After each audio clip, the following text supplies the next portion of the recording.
নমস্কার। একদিন এক ব্রাহ্মণ যজমানের বাড়িতে যজ্ঞ করতে গেছে। যজ্ঞ করেছে, যজ্ঞ শেষে বলছে রাম নাম করলে মুক্তি হয়। ওই যজমানের বাড়িতে একটা তোতা পাখি ছিল।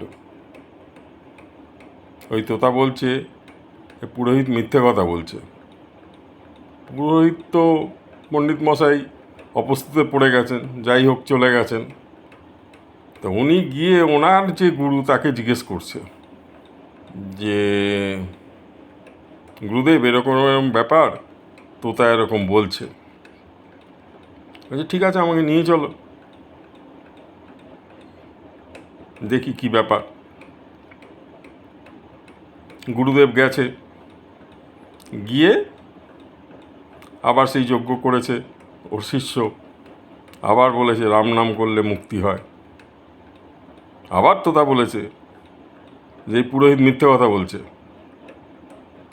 তারপরে যে সিনিয়র গুরুদেব ছিলেন, যাকে নিয়ে এসেছিলেন, ও গিয়ে তোতার কানে কানে কিছু বলেছে, বলে দুজনেই চলে গেছে। বলছে কালকে থেকে আসো, ও আর বলবে না, কথা হয়ে গেছে, বলবে না। আবার গেছে, যজ্ঞ করেছে। যজ্ঞ করে সেই আবার পুরোহিত বলছে রাম নাম করলে মুক্তি হয়। দেখে তোটা উল্টে পাল্টি খেয়ে পড়ে আছে। তো সবাই বলছে দূর, মরে গেল, এত ভালো তোতাটা ছিল, ওকে খাঁচার বাইরে ফেলে দিয়েছে। এবার যজ্ঞ শেষ করে আবার সেই পুরোহিত বলছে যে রাম নাম করলে মুক্তি হয়, লোকের মুক্তি হয়। তোতা উড়ে এসছে বাইরে থেকে, ওকে ফেলে দিলে ছিল তো মরা ভেবে,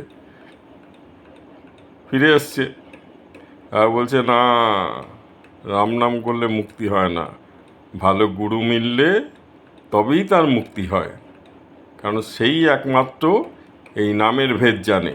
নামের ভেদ যদি গুরু শিষ্যকে না শেখায় তাহলে তার মুক্তি হয় না। গুরু করুন, মুক্ত হন।